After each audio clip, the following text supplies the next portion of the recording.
Hello everyone, my name is Annette and this is Chemistry at Glance. Today I'm coming to you with another chemical calculations video and we're going to focus on the ideal gas equation, which is PV equals nRT. You are not given this equation in your data booklet, so you have to know it off by heart. This is a quite common question on Unit 1 exam because they're trying to see if you know the equation and if you know what units every one of these parts should have. So let's work around the equation first. So P stands for pressure. The pressure has to always be in pascals. So if you're given pressure in ATMs, you have to change it to pascals. You don't have to worry about knowing how to change it because that's on your data booklet. 1 ATM equals 1.01 times 10 to the 5 pascals. Next, we have our volume.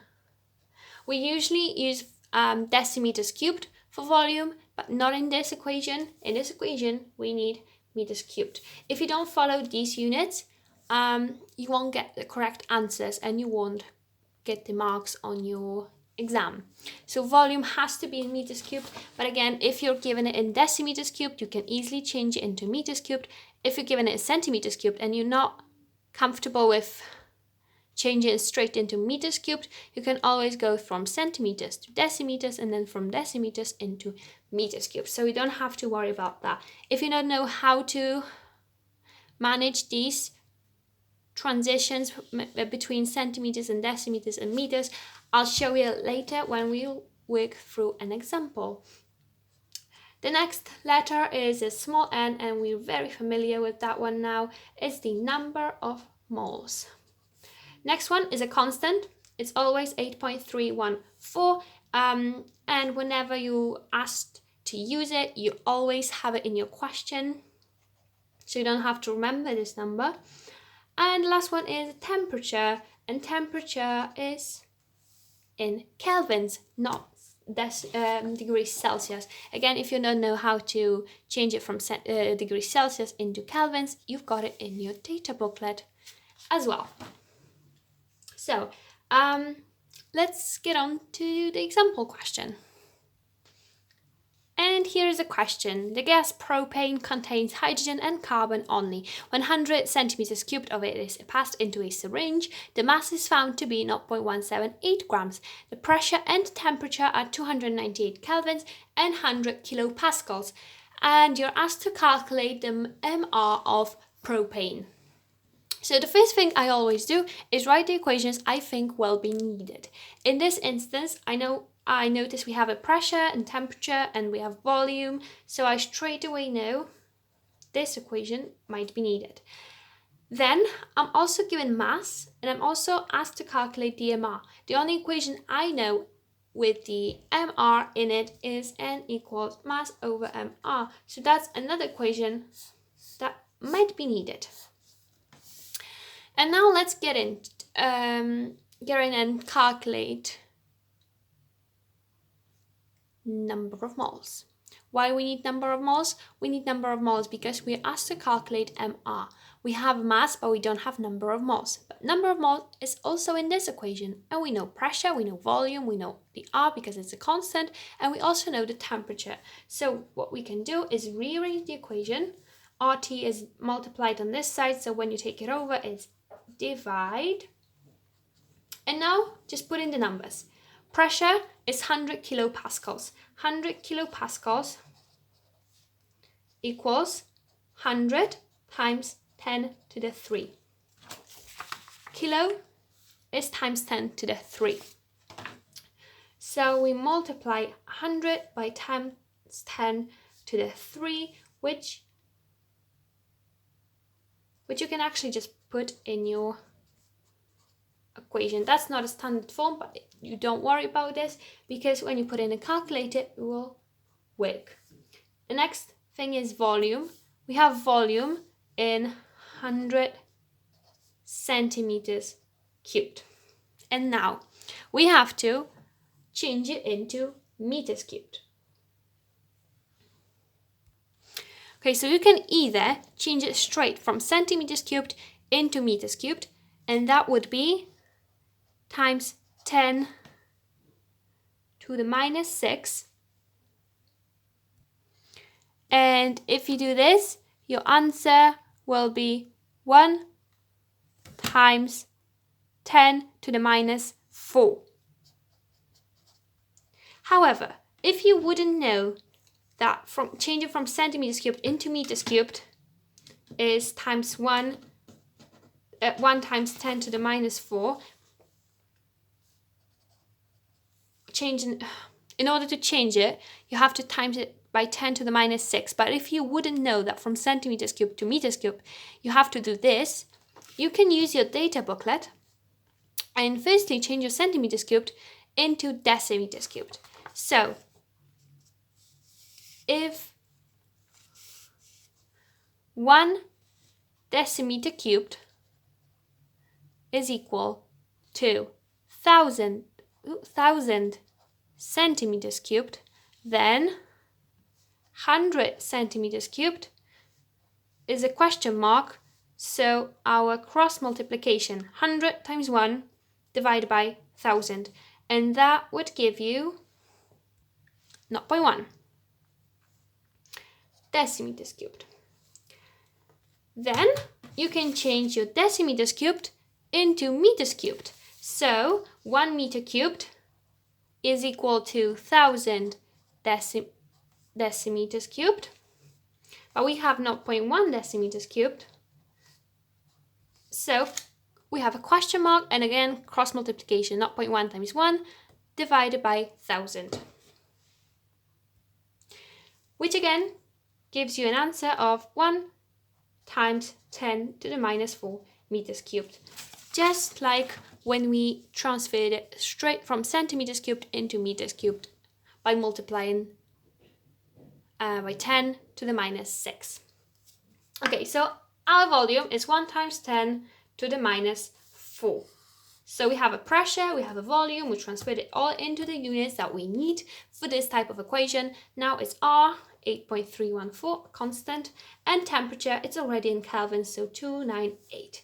Our answer to this is 4.04 times 10 to the minus 3 mole.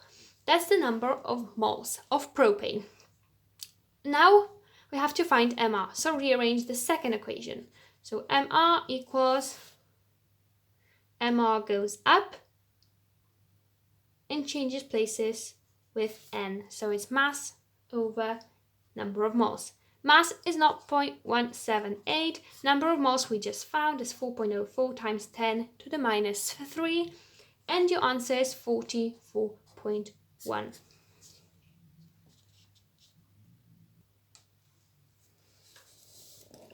If you're not sure if you did that question correctly, we had MR 44.1. You can draw out the propane. We know how to draw the propane. It's 3 carbons and 8 hydrogens. And now 3 times 12 plus 8 hydrogens.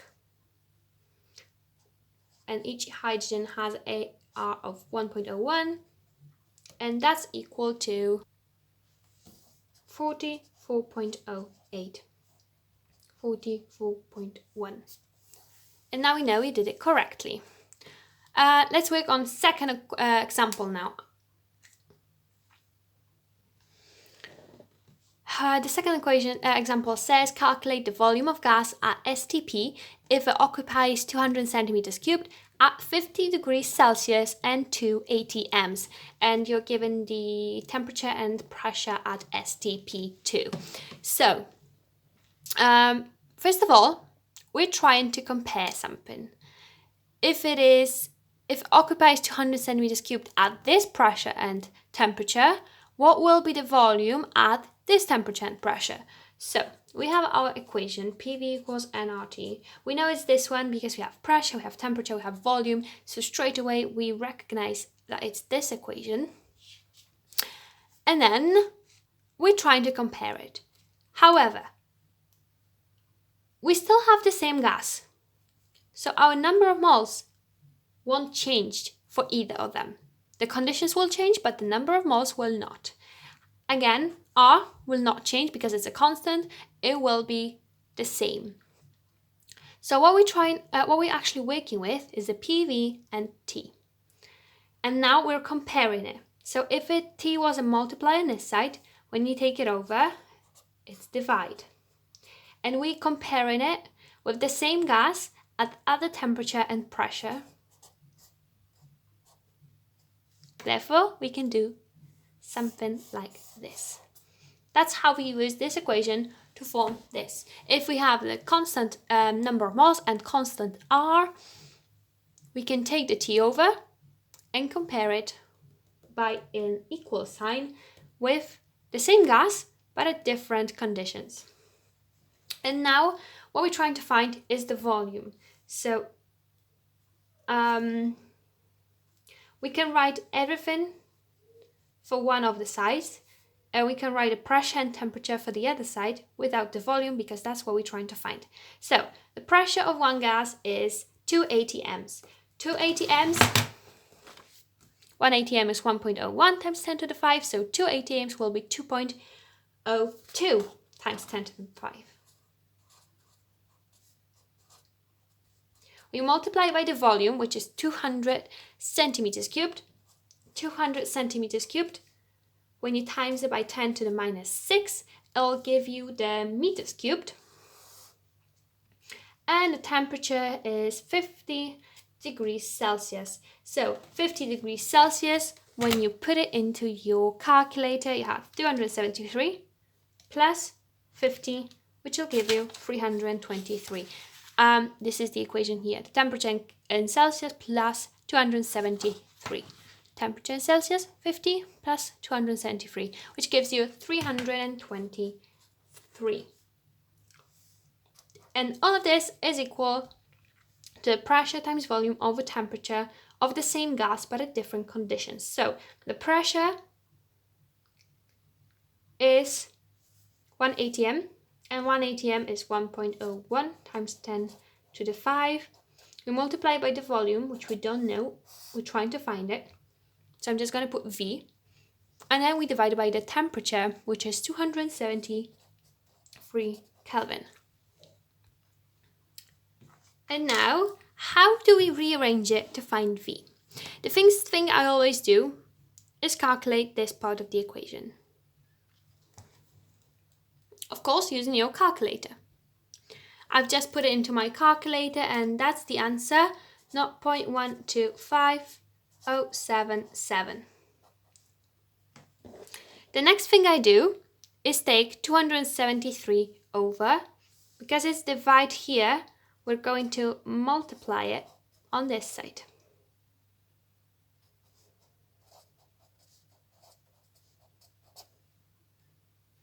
And then, as you can see, we have volume on this side multiplied with this. So if you when you take it over, it's going to be divide. So 0.125077 multiplied by 273 and divide it by 1.01 times 10 to the 5 will give you the volume. Then you put all of this into your calculator again, and what you're left with is volume being 3.38 times 10 to the minus 4 meters cubed. That's your answer. Remember to like the video, leave a comment, and subscribe to my channel for more videos. See you soon. Bye bye.